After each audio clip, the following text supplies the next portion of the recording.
Hey guys, if you're shopping for knives and gear, make sure you check out the description of the video you're watching right now for links to some great online retailers. There's also individual links for knives that I personally recommend. Thanks! What's going on, YouTube? Middle Complex here, and today I've got another interesting knife review slash knife overview to share with you guys. This is the CJRB Feldspar Small, which is not something I've looked at yet, and this one is actually in micarta. I've already reviewed the large Feldspar. For anybody who doesn't know, the large Feldspar I named the greatest budget knife of 2020. It's excellent. I definitely said that I wanted to check out the smaller one, and now I've got the opportunity to let you guys know that links for this knife and the large one and the micarta ones and the regular G10 ones will all be listed down below, so you can pick up the one that you want if you're interested in that, as well as CJRB knives in general. The micarta ones come in at about $50, and the G10 variants come in at about $35, so that's not expensive at all. This knife was sent to me directly by CJRB.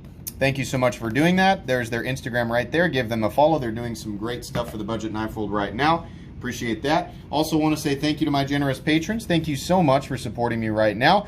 If you'd like to check out my Patreon and get your hands on some of these cool stickers and some other benefits, there is of course a link down in the description. Your support would mean the world to me. And please follow me on Instagram. Let's go ahead and get a measurement on this guy.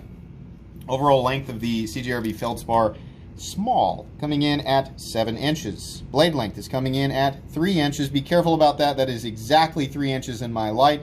So in some places that's still going to be illegal. Cutting edge is coming in at about 2.8 inches. We do have a little bit of a, not really a finger choil, but there is a choil there. How about some size comparisons? Let's go ahead and move this guy down here real quick. Up against the Ontario Rat Model 1, the Rat 1 is coming in at 8.6 inches overall. So you can see there, this is a small knife, but not a tiny knife.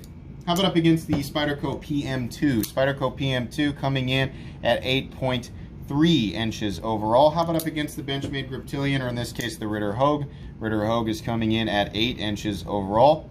And last but not least, the Spyderco Para 3. Spyderco Para 3 is coming in at 7.25 inches overall. So we have very similar overall length. The mini Feldspar, I'm going to call it mini, actually does have more cutting edge than the Para 3, so I think that's worth pointing out there. How is the action on this guy? The action surprisingly is just as, I mean, this knife is just as easy to manipulate as the large one, and I think it's because they use the exact same size studs. Yes, it would be beneficial to have the large one in the video, but I gave that one away. That one was sent to me by CJRB as well, and I wanted to give that knife away because it was an excellent knife. But yeah, it's very easy to engage. There's plenty of room to get underneath that. You can absolutely do the reverse flick, whether you like to use the meat of your finger or you like to use your fingernail. You can do either one. That's fine. Something to point out here, it is on bearings, which I think we might be able to get a look at. Get my flashlight out, which you can also find down in the description. I don't know if you guys can see in there, but it is definitely running on bearings, and that makes it nice and smooth. Not quite a fall shut action, but very close, very close. Something that somebody else pointed out I realized was occurring on mine is right here, the disengagement. It's not like lock stick, it's just a little bit gritty. It locks up absolutely solid, there's no issue there, but it's a little bit gritty. That's something that was not present in my large one. It was a smooth disengagement. Other people have said that their mini Feldspars have a little bit of grittiness in the lock. I don't know that I really care about that too much. I mean, obviously, I'd like to see that not be the case if they're large. I mean, and I'm saying this because I've heard a couple of people mention it with their, because they also picked up these micarta variants. If you get one like that, it's not that big of a deal at this. I mean, if you spend $100 on a knife, I'd be like, that's not supposed to be like that. But in this price range, I don't care too much as long as it's solid. Depends on how much it bothers you. If it is something that is consistent with these models, then yeah, I would definitely like to see that eliminated in future versions of this. But anyways, yeah, action, good. All right, let's go ahead and do carry profile. Thickness up against the Spyderco Para 3. It is about as thick as the Para 3. There's a little bit of contouring on this guy, but very, very, very close. Let's do height and length up against the PM2 and Para 3. They're a little bit awkward in the pocket, but everybody loves them anyway. Overall length, definitely shorter than both the Para 3 and PM2, and it is nowhere near as tall, so there's no issue there dimensionally. Let's do blade stock thickness here. Blade stock thickness on the small Feldspar coming in at, really? I thought it was the same thickness as the other one. Let's go ahead. Okay, so definitely not a thick blade. We have micarta, and let me get that flashlight back out here. We have my contoured micarta and then nested steel liners on the inside there. I think you guys can see there. So that's going to help with a little bit of weight reduction versus doing a full steel liner. None of the materials are thick, and this is small, so there's not a lot of material on this knife anyway. 2.61 ounces, that's under the ounce and inch mark, and it's under the 3 ounce mark, which truthfully with me, anything that's under 3 ounces, it's trivial. Like if I have a knife, it's like this one's 1.2 ounces and this one's 2.8. I don't care. If the form that it takes is compact and light, anything that's under 3 ounces for me is absolutely trivial, and it is pointless to argue the benefits of ratios. I just find it hilarious that people get all like, the mini bug out is the best. Like, okay, I'm sorry. Anyways, let's go ahead and talk about the anatomy here. I think we got through everything. It's light, easy to carry. Doesn't matter if you're wearing tight pants, leather pants, athletic shorts, regular jeans, work pants. You're going to be able to carry this in any circumstance, in my opinion. We have micarta on this guy, and that's something that's different from the standard version. Like I said, they've got a couple of different variants of micarta, the green micarta, the brown micarta. I think the brown micarta looks better.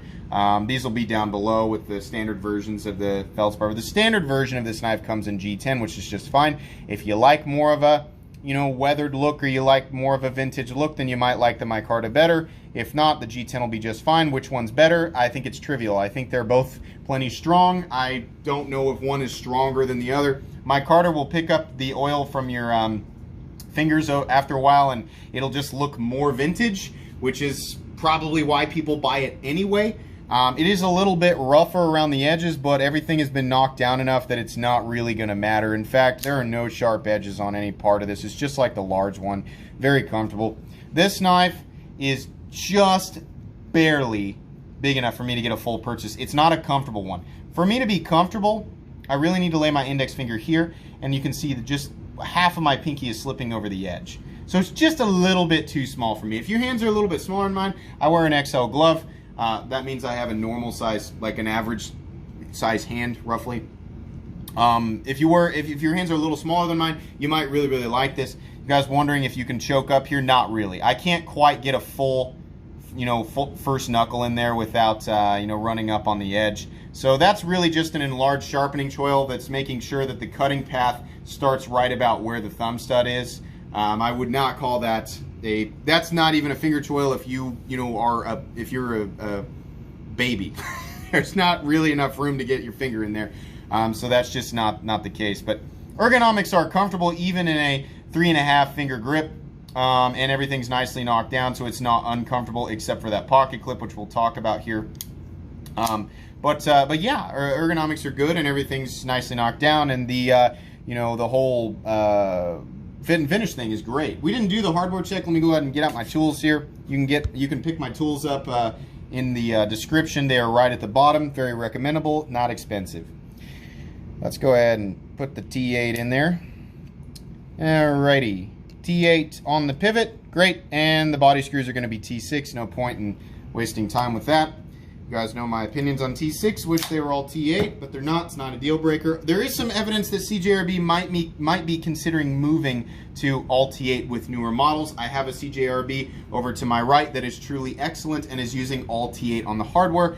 So maybe that's down the road. But as far as this knife goes, it's fine. Not a deal breaker. Just be careful if you're going to disassemble this knife.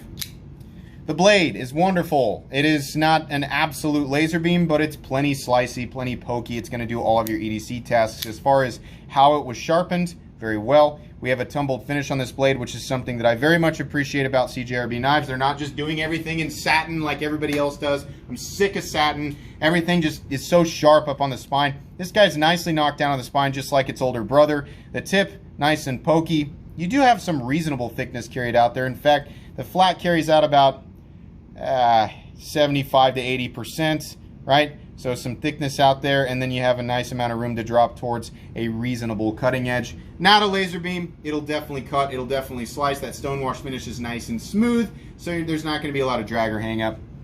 The thumb stud splits the difference on the end of that sharpening choil, which is fine. There's hardly anything in the cutting path, and you can still engage them. That's great.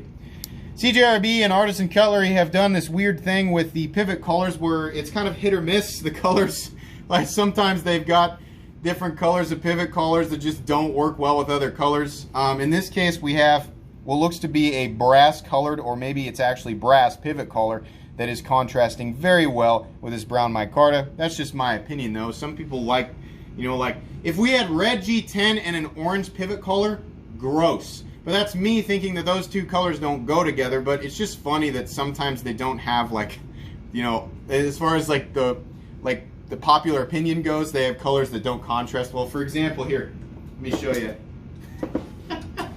I have an Artisan Cutlery Proponents right here, which has a very, very hilarious and funny design. Yeah, and for anybody who doesn't know, Artisan Cutlery and CJRB is kind of the budget line, and Artisan Cutlery is more the upper end. Orange with brass. The knife's funny and interesting, but I like it for different reasons than I do other practical folding knives, but orange and brass do not go together. Anyways, in this case, yeah, the brass looks good with the micarta. I think it'll also look good with the green micarta, and honestly, just about any other color that they offer it in. I think it's going to be just fine. Moving down, we do have the slot cut out for the pocket clip. That bothers some people that there's a slot there. I don't really think it draws away from the rest of the knife.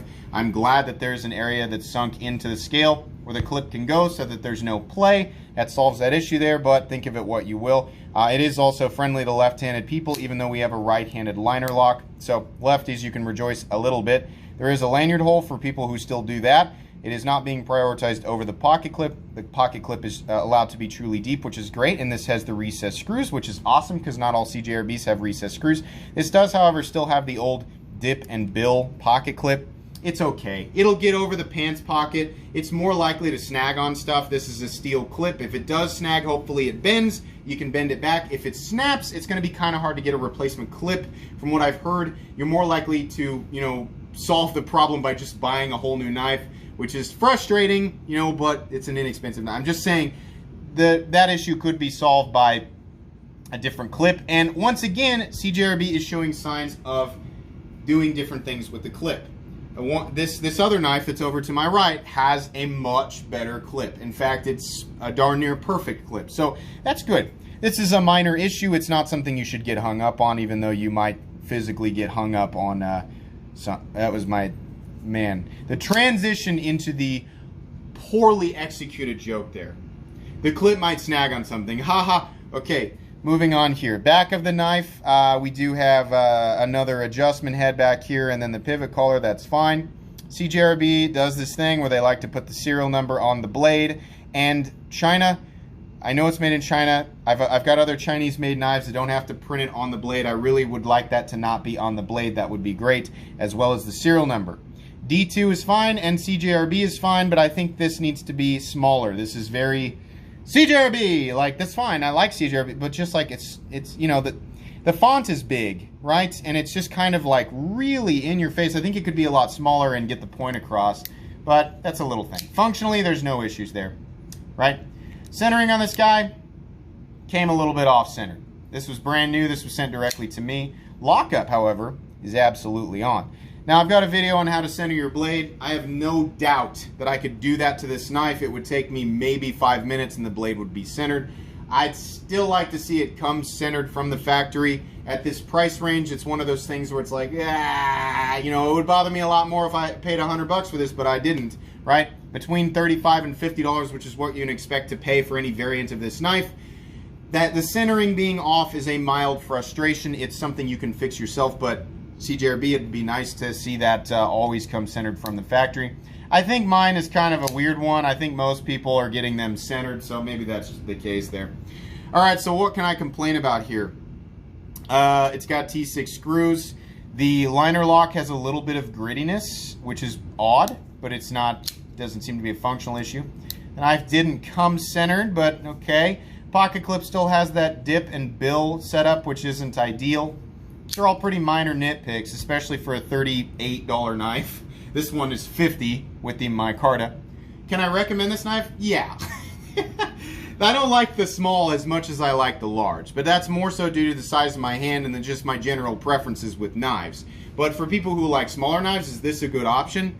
Yeah. Whether you want the micarta, I mean, it's like, are you going to ask me, is micarta worth exactly $12 more than G10? I don't know. It seems to be that people are willing to pay more money for micarta, which is probably why it costs a little bit more money, right? Don't feel like you're getting ripped off. I wouldn't. You know, anything under 50 bucks for me at 50 or less is trivial. You know, as long as they're using relatively good materials and the fit and finish is relatively good, I'm okay. Right, micarta and D2 is plenty appropriate. We didn't talk about that's D2 steel, yeah, 100%. You want to pick up the micarta one? It's worth it. You want to pick up the G10 one? It's worth it. If it comes off centered, you can recenter it. If you don't know how, you can watch my video. Everything else is great. I can absolutely recommend this knife. Really hope that CJRB decides to move forward with some of the design elements from this other knife that I'm seeing, because if all that stuff was applied to this knife, this would be darn near perfect for a small knife. But this is still good. This is a B+ knife, maybe an A- knife. It's still really, really good. Definitely worth the money. Check out the links in the description if you want to pick this up for yourself. Guys, that's going to be pretty much it for today's overview and review. If you enjoyed this video, please leave a like. If you'd like to check out my other content, I do, of course, have lots of videos of knives that are either expensive or inexpensive that I do or don't like, so check those out. And if you enjoy all my content, go ahead and click on that Metal Complex logo right there and subscribe, because there's definitely more coming. Thanks again for watching, everybody, and have a great day.